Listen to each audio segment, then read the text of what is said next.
Halo adik-adik sekolah minggu GKI Arca Manik yang dikasihi Tuhan Yesus Kristus.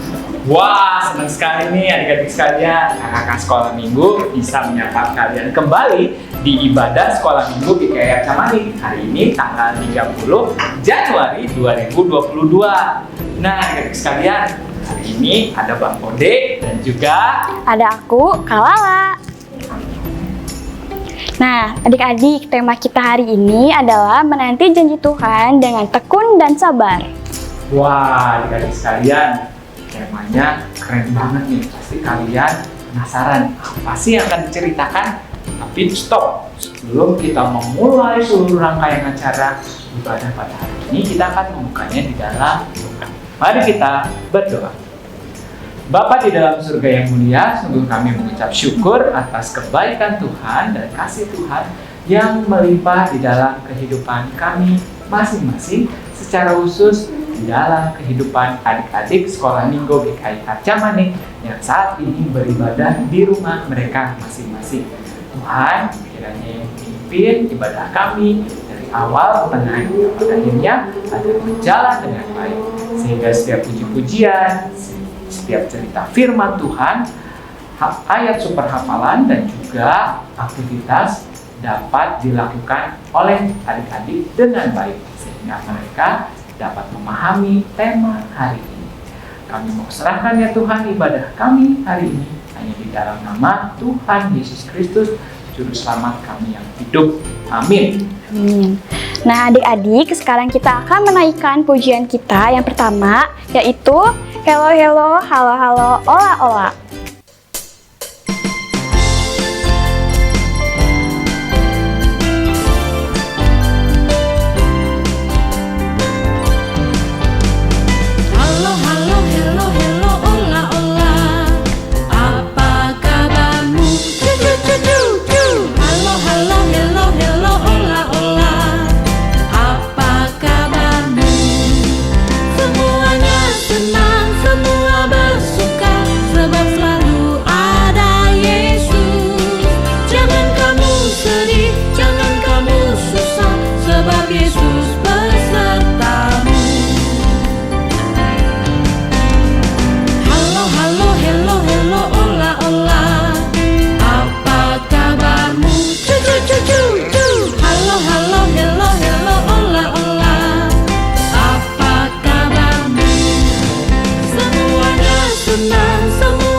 Wah, pujian yang pertama asik banget ya Kak Lala. Bener Bang Ode. Wah, pasti kalian semangat kan? Nah, selanjutnya kita akan menyanyikan pujian yang kedua nih, yang tidak kalah semangat juga. Judulnya Janji yang Manis. Janjinya siapa? Tentu janjinya Tuhan Yesus.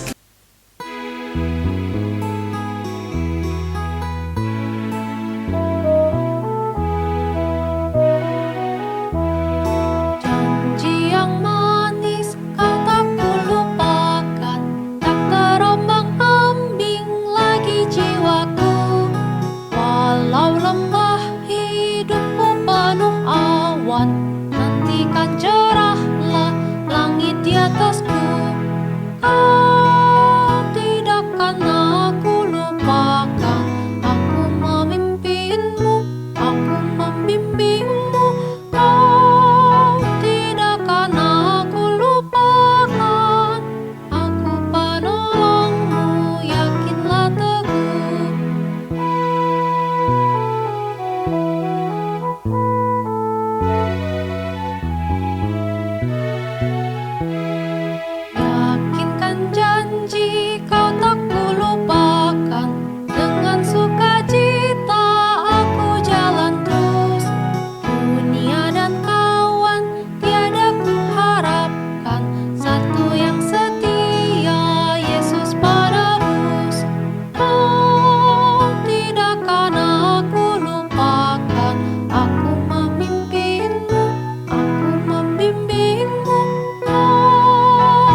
Nah, pujian kita yang terakhir yaitu jangan menyerah.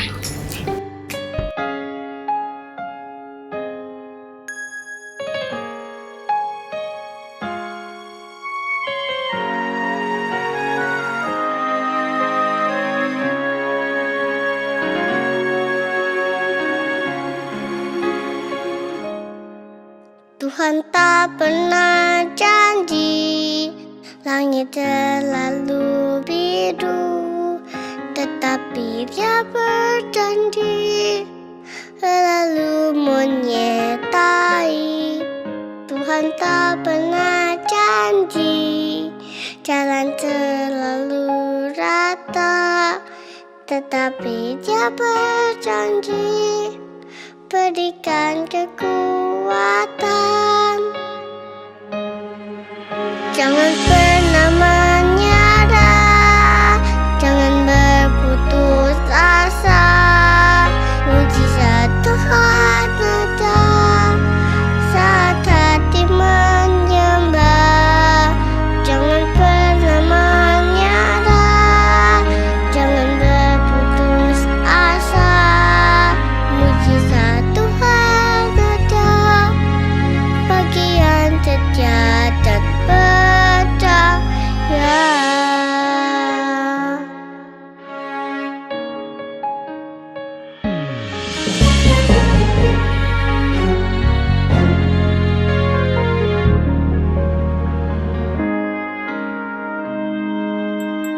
Tuhan tak pernah janji langit selalu biru, tetapi Dia berjanji selalu menyertai. Tuhan tak pernah janji jalan selalu rata, tetapi Dia berjanji berikan kekuatan. Jangan pernah menyerah, jangan berputus asa. Mujizat Tuhan ada saat hati menyembah. Jangan pernah menyerah, jangan berputus asa. Mujizat Tuhan ada bagi yang setia dan percaya.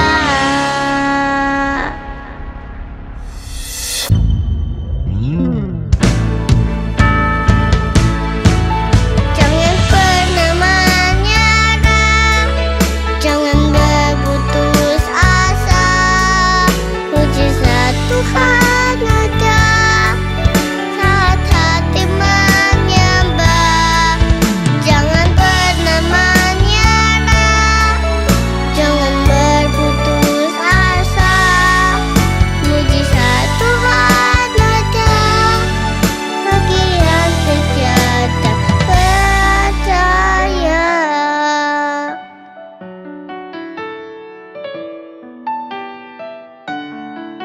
Mujizat Tuhan ada bagi yang setia dan percaya.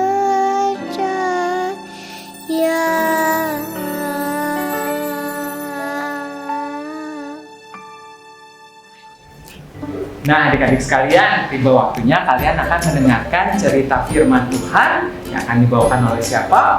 Nah, hari ini akan dibawakan oleh Kakak Pendeta Nathaniel. Kalian siapkan Alkitab kalian siapkan catatan kalian, dan terlebih lagi siapkan diri kalian supaya kalian dapat mendengarkan. Selamat mendengarkan adik-adik.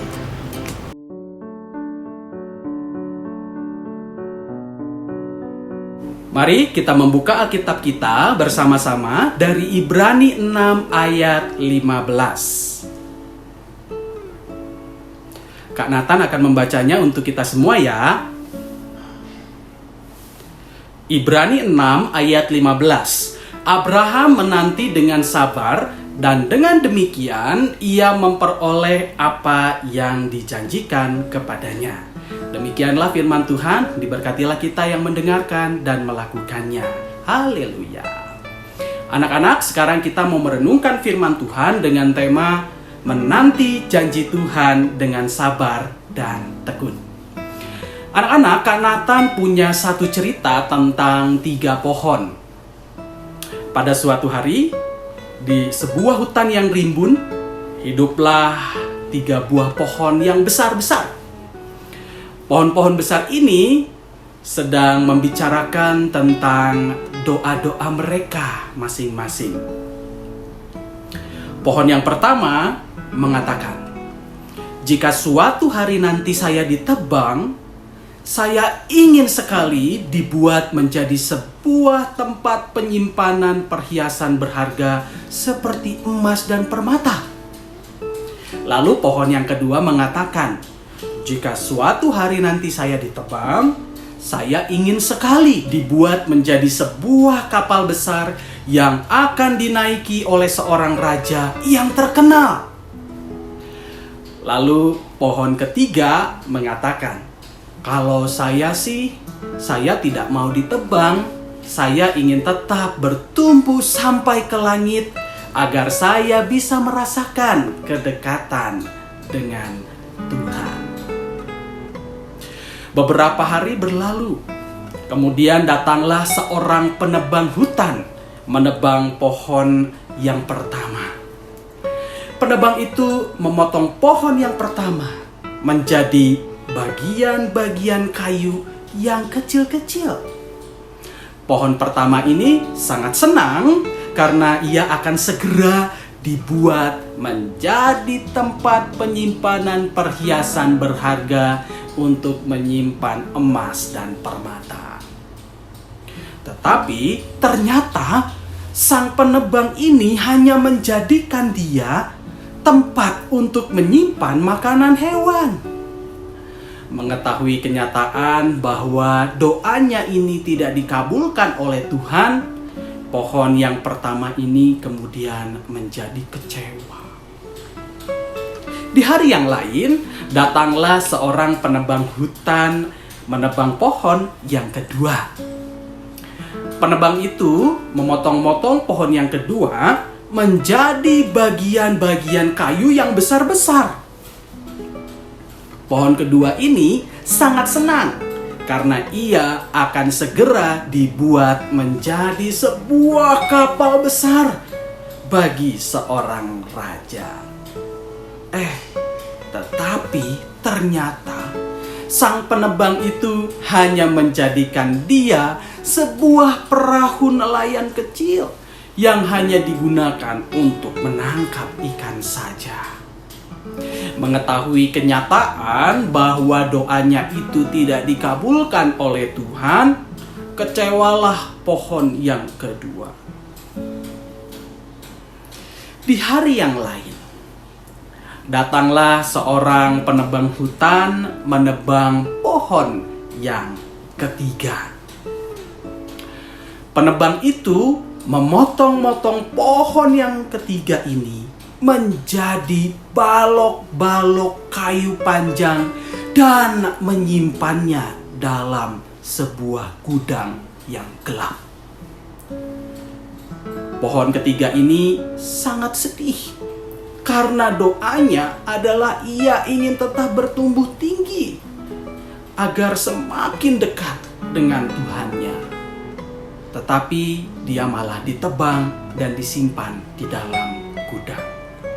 Mengetahui kenyataan bahwa doanya ini tidak dikabulkan oleh Tuhan, kecewalah pohon yang ketiga. Bertahun-tahun berlalu, pohon yang pertama hanya bisa merenungi nasibnya di dalam kandang sebagai tempat makanan hewan. Tetapi pada suatu hari, datanglah seorang perempuan yang sedang hamil, didampingi oleh suaminya ke kandang itu. Perempuan itu bernama Maria dan suaminya bernama Yusuf. Perempuan itu melahirkan di dalam kandang hewan dan meletakkan anaknya itu di dalam tempat makanan hewan yang dibuat dari pohon yang pertama. Pohon pertama itu terkaget-kaget karena yang mengunjungi anak itu adalah para orang-orang Majus yang menganggap bayi itu sebagai raja. Pohon yang pertama itu menyadari bahwa dia sekarang ini telah menjadi tempat meletakkan seorang bayi yang lebih berharga daripada emas dan permata. Bayi itu adalah Yesus Kristus, Juru Selamat dunia. Pohon yang pertama ini kemudian bersukacita karena Tuhan ternyata menjawab doanya dengan jawaban yang lebih baik. Kemudian di tempat yang berbeda, bertahun-tahun berlalu, pohon kedua merenungi nasibnya sebagai perahu nelayan. Tetapi suatu hari, perahu nelayan ini dinaiki oleh segerombolan orang yang hendak menyeberang. Di tengah perjalanan, terjadi badai yang sangat dahsyat. Pohon kedua merasa bahwa badai ini akan membinasakannya dan akan membinasakan juga semua penumpang yang menaikinya. Pohon kedua mendengar bahwa orang-orang ini meminta pertolongan kepada seorang pria yang sedang tidur di buritan. Pria ini bangun, kemudian mengangkat kedua tangannya dan mengatakan, "Diam, tenanglah," ke arah badai itu. Lalu yang mengagetkan adalah angin itu reda dan danau itu menjadi teduh sekali. Orang-orang banyak itu memanggil namanya Yesus Kristus, Anak Allah. Pohon kedua ini terkaget-kaget dan baru menyadari bahwa dia sesungguhnya telah dinaiki oleh seorang raja di atas segala raja yang berkuasa atas alam semesta, dan ia bernama Yesus Kristus. Pohon yang kedua ini kemudian bersukacita karena Tuhan ternyata menjawab doanya dengan jawaban yang lebih baik. Di tempat yang lain, pohon yang ketiga merenungi nasibnya karena dia hanya disimpan di dalam gudang penyimpanan kayu-kayu. Ia merasa semakin jauh dari Tuhannya. Ia merasa kesepian di tempat yang gelap itu. Tetapi suatu ketika seorang prajurit mengambil pohon yang ketiga itu lalu mengikatkannya di atas pundak seorang pria. Pria ini dipukuli dan dicambuk. Semua orang meneriakinya, "Salibkan dia, salibkan dia."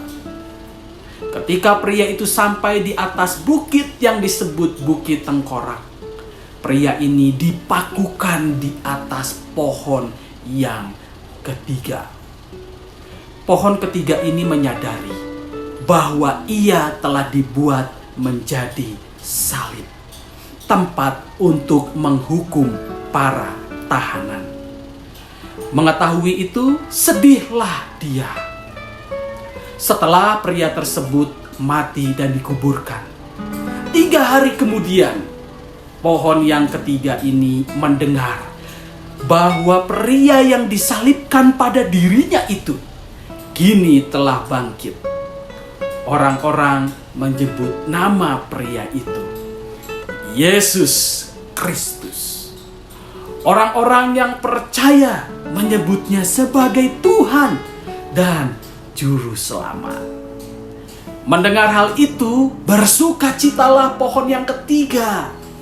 Ia menyadari bahwa sekalipun ia telah ditebang untuk dibuat menjadi salib, ternyata ia telah sangat dekat dengan Tuhannya.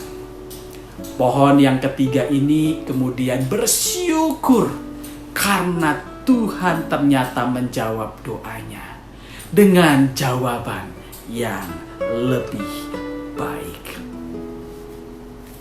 Anak-anak Tuhan yang dikasihi Tuhan Yesus Kristus, pelajaran apa sih yang bisa kita petik bersama dari kisah 3 pohon ini? Pelajaran yang bisa kita petik adalah saat kita menyampaikan keinginan-keinginan kita kepada Tuhan melalui doa-doa kita, Tuhan tahu jawaban yang terbaik bagi kita. Tuhan juga tahu kapan waktu yang tepat untuk kita menerima jawaban-jawabannya. Kita hanya perlu bersabar menanti jawaban Tuhan yang terbaik itu bagi kita. Itulah yang juga mau disampaikan oleh penulis surat Ibrani di dalam Ibrani 6 ayat 15 yang tadi kita baca bersama-sama. Abraham menanti dengan sabar, dan dengan demikian ia memperoleh apa yang dijanjikan kepadanya. Allah pernah berjanji kepada Abraham bahwa Allah akan menjadikan keturunannya sebanyak pasir di laut dan bintang-bintang di langit. Allah berjanji bahwa keturunan Abraham akan menjadi umat Allah yang akan dipakai olehnya menjadi terang dan berkat bagi bangsa-bangsa. Janji Allah kepada Abraham ini benar-benar ditepati. Berkat Allah kepada Abraham ini benar-benar dipenuhi. Sekalipun Abraham tidak bisa menyaksikan secara langsung, Allah tetap menepati janjinya. Kita bisa melihatnya sendiri. Kita bisa membacanya di dalam Alkitab bahwa Allah benar-benar menepati janjinya kepada Abraham.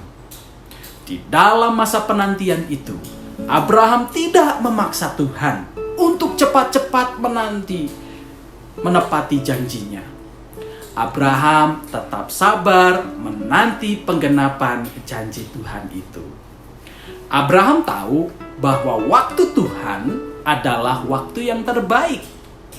Abraham tahu entah saat ia masih hidup atau entah saat dia sudah meninggal dunia, Tuhan pasti akan menepati janjinya.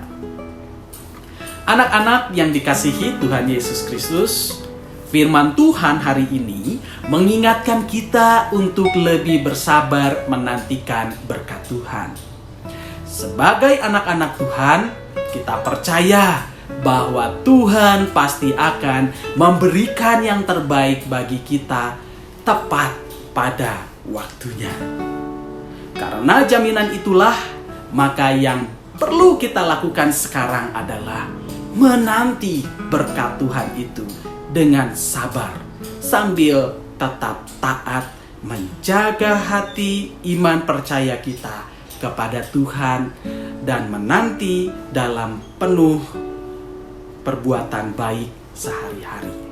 Ibrani 10 ayat 36 tertulis begini. Sebab kamu memerlukan ketekunan, supaya sesudah kamu melakukan kehendak Allah, kamu memperoleh apa yang dijanjikan itu. Biarlah firman Tuhan hari ini menguatkan kita semuanya. Amin. Hafalan Ibrani 6 ayat 15. Abraham menanti dengan sabar, dan dengan demikian ia memperoleh apa yang dijanjikan kepadanya.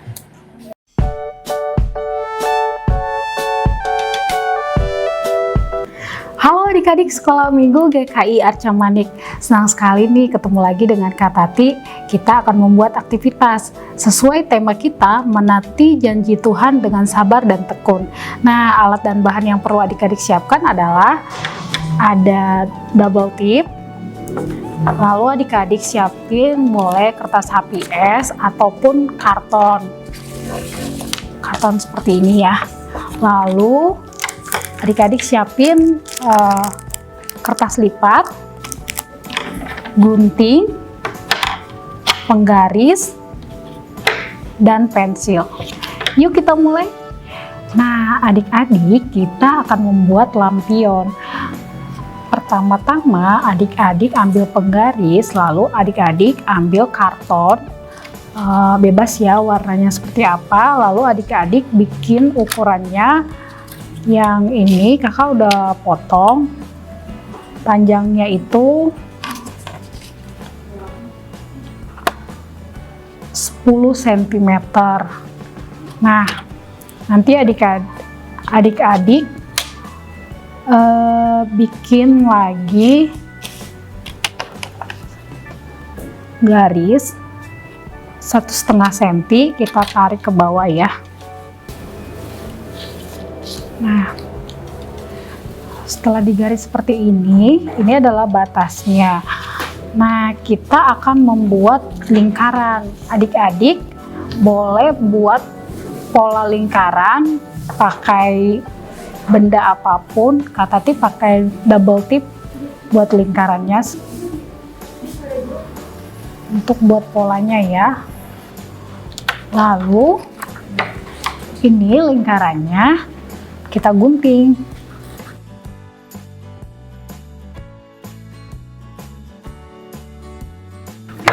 Nah, seperti ini bentuk lingkaran. Adik-adik buat dengan jumlah yang banyak. Boleh adik-adik menggunakan warna yang lain ya. Boleh warna putih, warna kuning, warna hijau, bebas. Lalu Kak Tati itu udah siapin bentuk lingkaran yang banyak. Nah, nih kita akan menempel bentuk lingkaran ini di karton yang warna kuning. Kita bikin double tipnya dulu ya.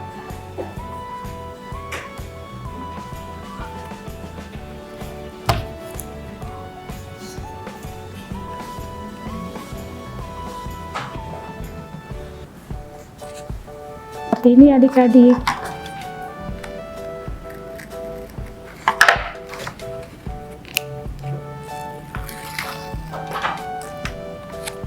Nah, Kak Tati akan tempel bentuk lingkaran ini, dilipat dua ya, seperti ini. Setelah dilipat, lalu kita tempel.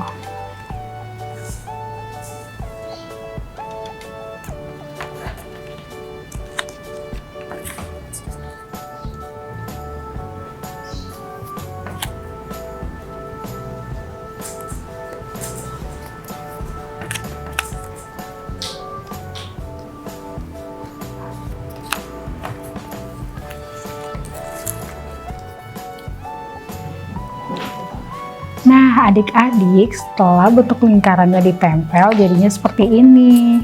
Nah, adik-adik, nanti adik-adik buka lipatan-lipatannya, jadinya seperti ini. Lalu, adik-adik siapkan kertas HPS atau kertas berwarna. Kita akan membuat hiasannya di bawah. Ini kita bagi dua dulu ya.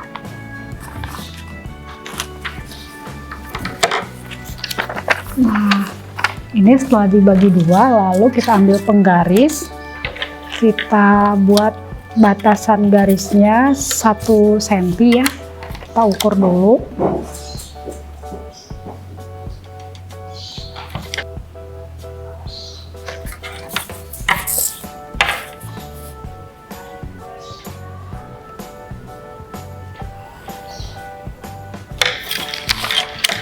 Nah, ini adik-adik, lalu kita lipat. Kita lipat dua, kita lipat lagi.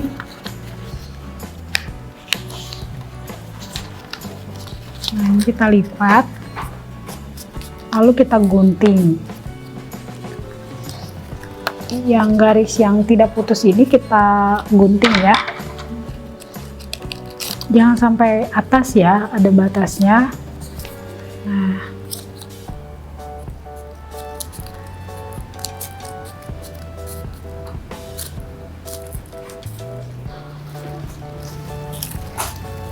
Nah, hasilnya seperti ini adik-adik. Lalu kita tempel di balik sini. Ini kita balik dulu. Lalu kita tempel pakai double tip.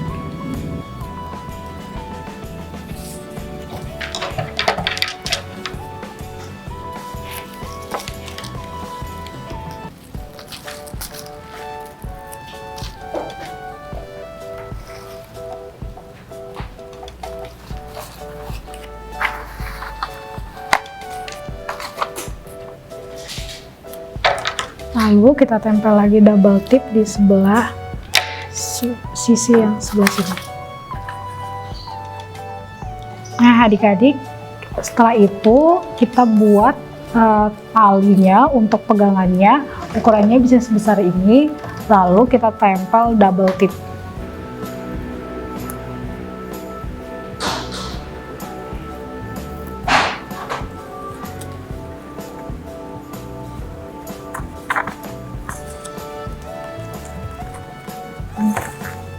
Bagian yang ini kita satuin dengan ini.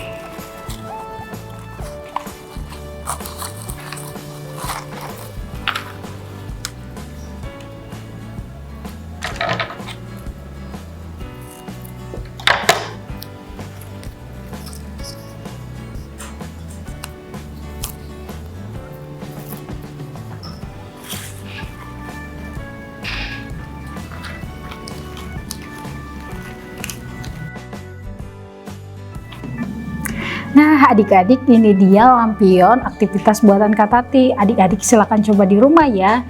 Dalam rangka memperingati tahun baru Imlek, adik-adik silakan buat aktivitas ini untuk hiasan di rumah.